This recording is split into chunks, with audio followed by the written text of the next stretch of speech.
A Madman's Manuscript by Charles Dickens. Yes, a madman's. How that word would have struck terror to my heart many years ago. How it would have roused the terror that used to come upon me sometimes, sending the blood hissing and tingling through my veins, till the cold dew of fear stood in large drops upon my skin, and my knees knocked together with fright. I like it now, though. It's a fine name. Show me the monarch whose angry frown was ever feared like the glare of a madman's eye, whose cord and axe were ever half so sure as a madman's grip. Oh, 'tis a grand thing to be mad, to be peeped at like a wild lion through the iron bars, to gnash one's teeth and howl through the long still night, to the merry ring of a heavy chain, and to roll and twine among the straw, transported with such brave music. Hooray for the madhouse! Oh, it's a rare place. I remember days when I was afraid of being mad, when I used to start from my sleep and fall upon my knees and pray to be spared from the curse of my race, when I rushed from the sight of merriment or happiness to hide myself in some lonely place and spend the weary hours in watching the progress of the fever that was to consume my brain.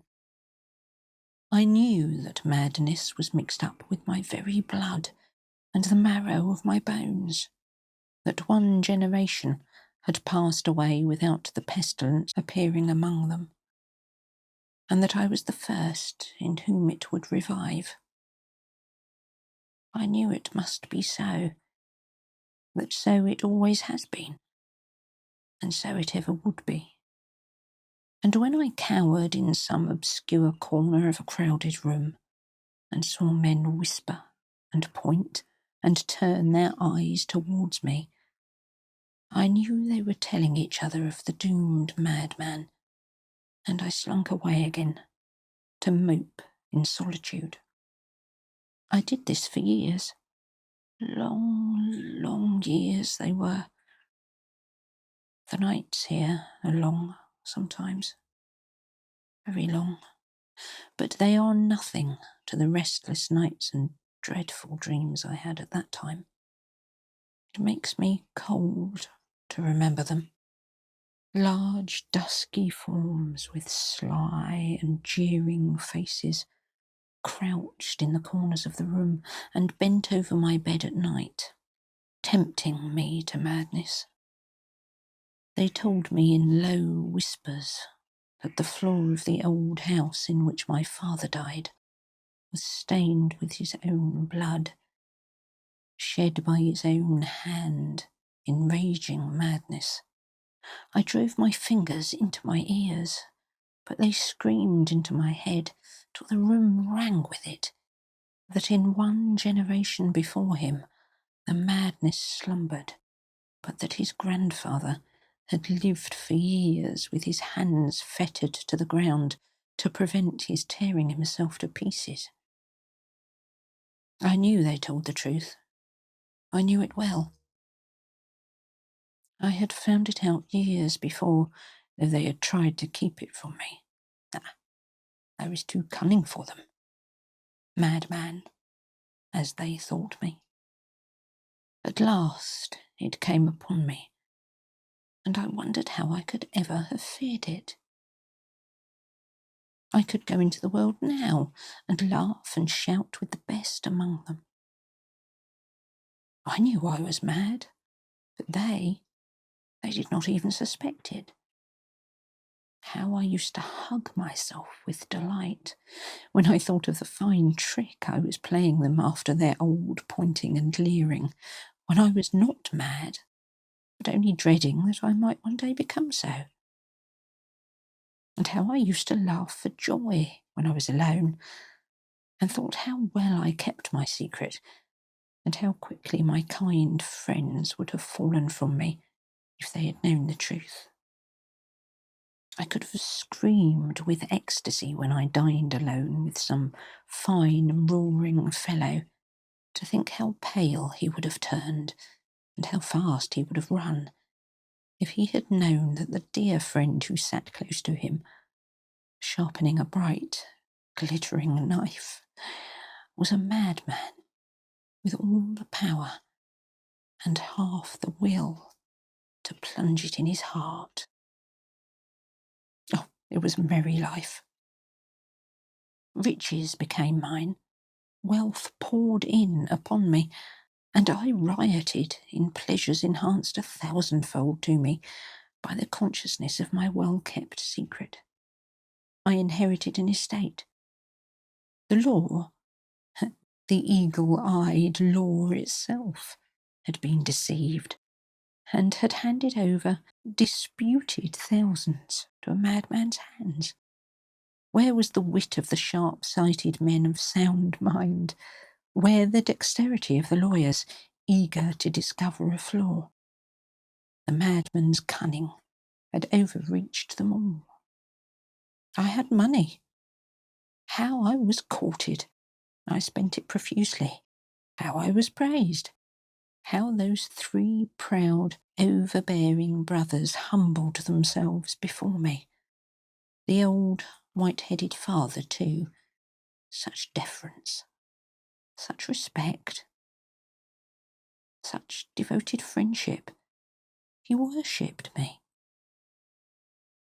The old man had a daughter, and the young men a sister, and all the 5 were poor. I was rich, and when I married the girl, I saw a smile of triumph play upon the faces of her needy relatives as they thought of their well-planned scheme and their fine prize. It was for me to smile, to laugh outright and tear my hair and roll upon the ground with shrieks of merriment. They little thought they had married her to a madman.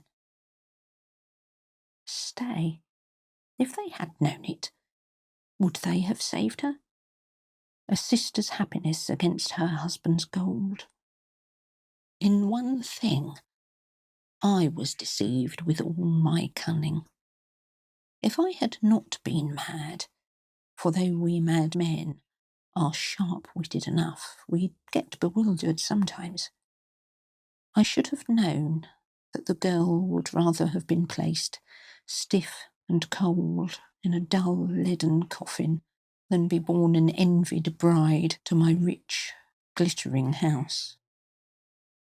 I should have known that her heart was with the dark-eyed boy whose name I once heard her breathe in her troubled sleep, and that she had been sacrificed to me to relieve the poverty of the old, white-headed man and the haughty brothers. I don't remember form or faces now, but I know the girl was beautiful. I know she was. For in the bright moonlight nights, when I start up from my sleep, and all is quiet about me, I see, standing still and motionless in one corner of this cell, a slight and wasted figure with long black hair, which streaming down her back stirs with no earthly wind, and eyes that fix their gaze on me and never wink or close. Hush! The blood chills at my heart as I write it down. That form is hers. The face is very pale, and the eyes are glassy bright, but I know them well. That figure never moves. It never frowns and mouths as others do that fill this place sometimes. But it is much more dreadful to me, even than the spirit that tempted me many years ago, It comes fresh from the grave, and is so very death-like. For nearly a year, I saw that face grow paler. For nearly a year, I saw the tears steal down the mournful cheeks, and never knew the cause. I found it out at last, though. They could not keep it from me long. She had never liked me. I'd never thought she did. She despised my wealth, and hated the splendour in which she lived. But I'd not expected that. She loved another. This I had never thought of. Strange feelings came over me, and thoughts, forced upon me by some secret power, whirled round and round my brain. I did not hate her, though I hated the boy she still wept for. I pitied, yes, I pitied the wretched life to which her cold and selfish relations had doomed her. I knew that she could not live long, but the thought that before her death she might give birth to some ill-fated being, destined to hand down madness to its offspring, determined me. I resolved to kill her. For many weeks I thought of poison, and then of drowning, and then of fire. A fine sight, the grand house in flames, and the madman's wife smouldering away to cinders. Think of the jest of a large reward, too, and of some sane man swinging in the wind for a deed he never did, and all through the madman's cunning. I thought often of this, but I gave it up at last. Oh, the pleasure of stropping the razor day after day, feeling the sharp edge, and thinking of the gash one stroke of its thin, bright edge would make. At last, the old spirits who had been with me so often before whispered in my ear that the time was come, and thrust the open razor into my hand. I grasped it firmly, rose softly from the bed, and leaned over my sleeping wife. Her face was buried in her hands. I withdrew them softly, and they fell listlessly on her bosom. She had been weeping, for the traces of the tears were still wet upon her cheek. Her face was calm and placid, and even as I looked upon it, a tranquil smile lighted up her pale features. I laid my hand softly on her shoulder. She started, but it was only a passing dream. I leaned forward again. She screamed and woke. One motion of my hand, and she would never again have uttered cry or sound, but I was startled and drew back. Her eyes were fixed on mine. I know not how it was, but they cowed and frightened me, and I quailed beneath them. She rose from the bed, still gazing fixedly and steadily on me. I trembled. The razor was in my hand, but I could not move. She made towards the door. As she neared it, she turned and withdrew her eyes from my face. The spell was broken. I bounded forward and clutched her by the arm. Uttering shriek upon shriek, she sank upon the ground. Now, I could have killed her without a struggle, but the house was alarmed. I heard the tread of footsteps on the stairs. I replaced the razor in its usual drawer, unfastened the door, and called loudly for assistance. They came and raised her and placed her on the bed. She lay bereft of animation for hours, and when life, look, and speech returned, Her senses had deserted her, and she raved wildly and furiously. Doctors were called in, great men who rolled up to my door in easy carriages with fine horses and gaudy servants. They were at her bedside for weeks. They had a great meeting and consulted together in low and solemn voices in another room. One, the cleverest and most celebrated among them, took me aside and, bidding me prepare for the worst, told me, me, the madman, that my wife was mad.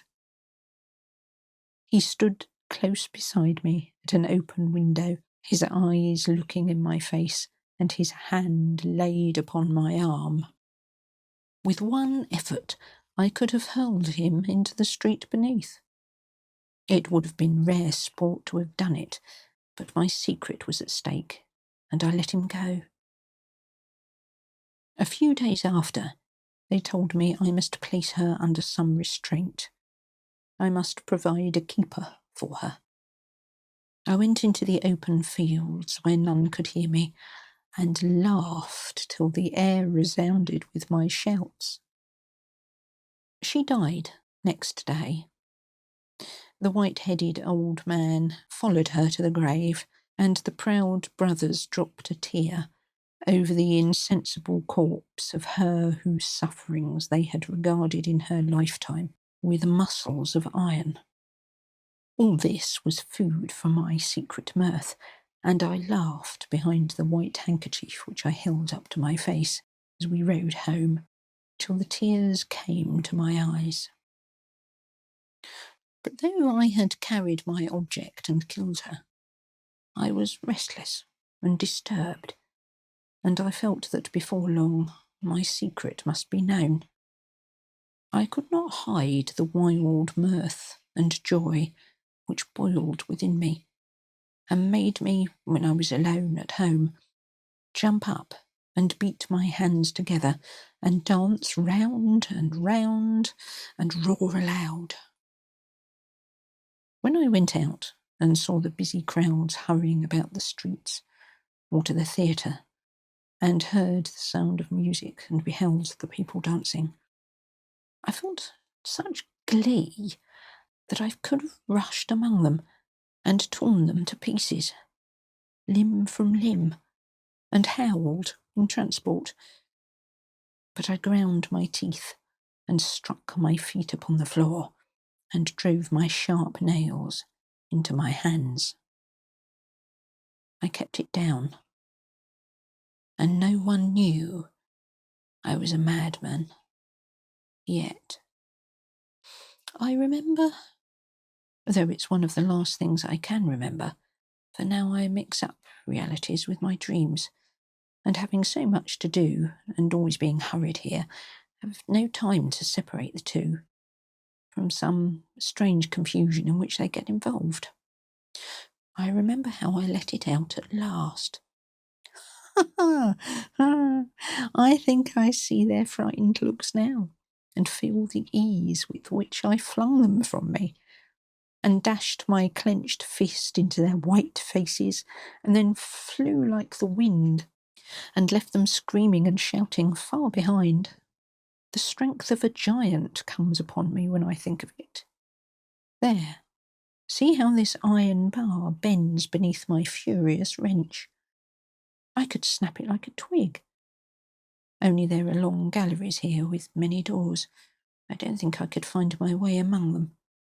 And even if I could, I know there are iron gates below which they keep locked and barred. They know what a clever madman I have been, and they are proud to have me here to show. Let me see. Yes, I'd been out. It was late at night when I reached home and found the proudest of the three proud brothers waiting to see me. Urgent business, he said. I recollect it well. I hated that man with all a madman's hate. Many and many a time had my fingers longed to tear him. They told me he was there. I ran swiftly upstairs. He had a word to say to me. I dismissed the servants, and we were alone together for the first time. I kept my eyes carefully from him at first, for I knew what little he thought, and I gloried in the knowledge that the light of madness gleamed from them like fire. We sat in silence for a few minutes, and he spoke at last. My recent dissipation and strange remarks, made so soon after his sister's death, were an insult to her memory, coupling together many circumstances which had at first escaped his observation. He thought I had not treated her well. He wished to know whether he was right in inferring that I meant to cast a reproach upon her memory and a disrespect upon her family. It was due to the uniform he wore to demand this explanation. This man had a commission in the army, a commission purchased with my money and his sister's misery. This was the man who had been foremost in the plot to ensnare me and grasp my wealth. This was the man who had been the main instrument in forcing his sister to wed me, knowing well that her heart was given to that puling boy, due to his uniform, the livery of his degradation. I turned my eyes upon him. I could not help it, but I spoke not a word. I saw the sudden change that came upon him beneath my gaze. He was a bold man, but the colour faded from his face, and he drew back his chair. I dragged mine nearer to him, and I laughed. I was very merry then. I saw him shudder.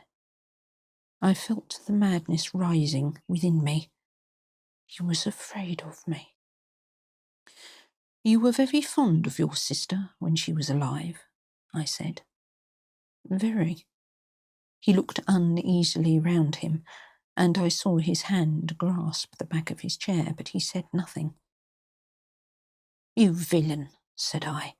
"I found you out. I discovered your hellish plots against me. I know her heart was fixed on someone else before you compelled her to marry me. I know it. I know it." He jumped suddenly from his chair, brandished it aloft, and bid me stand back. For I took care to be getting closer to him all the time I spoke.